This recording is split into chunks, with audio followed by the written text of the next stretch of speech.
안녕하세요. 세상을 이롭게 하는 일에 관심 많은 승무원쌤 김용숙입니다. 한동훈 국민의힘 전 대표가 정계 복귀를 앞두고 많은 고민에 휩싸인 것 같습니다. 한동훈 대표 측근들의 얘기를 들어봐도 고민이 많은 것 같습니다. 과연 언제 복귀를 할 것인가와 어떤 내용을 들고 어떤 명분을 가지고 정계에 복귀할 것인가, 이 두 가지가 가장 큰 문제이겠죠. 우선 정계 복귀 시기가 굉장히 중요한 것 같습니다. 그래서 여러 평론가들의 말을 들어보면 탄핵이 지금 진행이 되고 있기 때문에 탄핵 후에 정계 복귀를 하는 것이 좋다. 탄핵 전에 복귀를 하는 것은 마치 윤석열 대통령이 탄핵되기를 바라는 것 같은 그러한 것으로 오해받기 쉽기 때문에 탄핵 전은 적절하지 않다.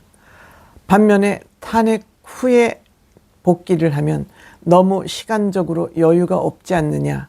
국민의힘도 지금 탄핵이 된다는 전제하에 대통령 선거까지 딱 2달밖에 남지 않습니다. 그래서 대통령 선거를 준비하기엔 너무 시간적으로 촉박하기 때문에 밖으로 대통령 선거를 준비하지 않는 것 같지만 물밑에서는 지금 많은 준비가 진행되고 있다는 것도 설입니다. 맞는 말입니다.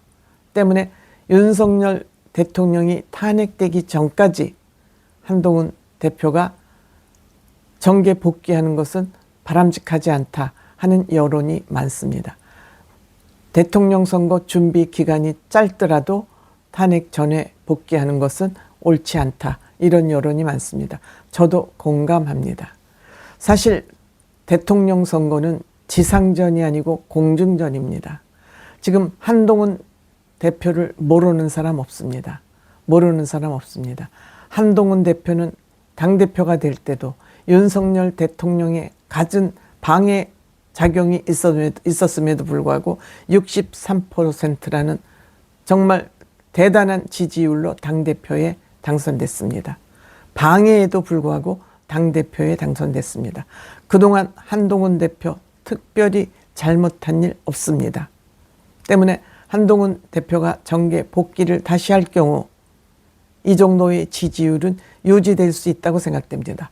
더구나 한동훈 대표는 계엄을 제일 먼저 일성으로 반대하고 나섰기 때문에 중도층에도 엄청난 지지율을 확보하고 있다고 생각이 됩니다. 대통령 선거는 이미 좌우는 나누어져 있습니다. 30% 정도 이것은 나누어져 있습니다. 중도층 30-40% 정도가 누구를 지지하느냐에 따라서 결론이 나는 것입니다. 결판이 나는 것입니다. 중도 지지층을 가장 많이 갖고 있는 사람 바로 한동훈 대표입니다. 그렇지만 한동훈 대표가 지금 윤석열 대통령 탄핵 반대 지지자들이 지금 꽁꽁 묶여서 김문수 장관을 지지하고 있기 때문에 당내 경선에서 어찌 될지는 모르겠습니다. 지금 국민의힘 다음 대통령 후보는 오세훈 서울시장, 한동훈 전 대표, 김문수 장관, 이렇게 3파전이 될 것 같습니다. 물론 한동훈 대표는 지금 국민의힘 지지층에서는 지지가 약한 편입니다. 왜? 대통령 계엄을 반대하고 탄핵을 찬성한다는 그런 이미지가 있기 때문에 실제로 탄핵을 찬성하는지는 모르겠습니다. 계엄을 반대하는 거고 탄핵을 찬성하는 거군 지금 국민의힘들이 이런 혼동에 빠져 있는 이유는 대통령에 대한 온정 또한 극우 보수들의 대통령에 대한 지지 때문에 지금 국민의힘은 혼란의 상태에 빠져 있고 이 지지자들도 과연 누구를 지지해야 될지 아직 마음을 정하지 못하고 있을 것 같습니다. 제 유튜브에서 지지율을 조사해 보니까 김문수 장관이 가장 지지율이 높습니다. 김문수 장관도 대통령으로서 부족함 없는 분이라고 저는 생각을 합니다. 다만 국민의힘에서 역학관계가 이렇게 미묘하게 얽혀있기 때문에 한동훈 전 대표의 자리가 있냐 없냐의 문제인데, 지금 오세훈 시장도 국민의힘의 지지를 많이 못 받고 있습니다. 오히려 한동훈 전 대표가 오세훈 시장보다는 지지율이 높습니다. 여기에서 가장 핵심으로 우리가 지켜봐야 될 것은 김종인 전 비대위원장의 역할론입니다. 김종인 위원장은 이번에 본인 생애 마지막으로 대통령을 만드는데 한번 몸을 던지지 않을까, 이런 생각이 듭니다. 바로 한동훈 전 대표가 김종인 위원장을 방문했습니다. 만났습니다. 여기에서 김종인 위원장 만나고 나서 한 말이 사람이 깨끗하더라 라는 얘기를 했습니다. 김종인 위원장은 오세훈 시장을 만든 장본인입니다. 국민의힘에서 모든 사람들이 외부에서 후보를 데려오자, 서울시장 후보를 데려오자, 즉 안철수를 데려오자 그럴 때 반대하고, 왜 당 안에 인재를 두고 바깥에서 데려오냐고 반대해서 오세훈 시장을 고집을 해서 오세훈 시장이 서울시 전역에서 월등한 지지율로 시장이 되도록 만든 사람입니다. 여기에 이준석 대표가 홍보 전략가로서 큰 역할을 했습니다. 그런데 김종인 위원장이 한동훈 전 대표 만나보니까 사람이 깨끗하더라, 이렇게 얘기했습니다. 그러면 김종인 위원장이 오세훈 시장과 한동훈 전 대표와 이준석, 이 세 사람을 어떻게 설득해서 누구를 세우고 나머지는 그 후보를 지원하도록 하는 이 구도를 만들 것이냐, 이 각을 만들 것이냐가 이번 대통령 선거의 핵심 키워드가 되지 않을까, 저는 이렇게 생각합니다. 이러한 관점에서 이것을 잘 김종인 위원장이 어른으로서 이 구도를 잘 짠다면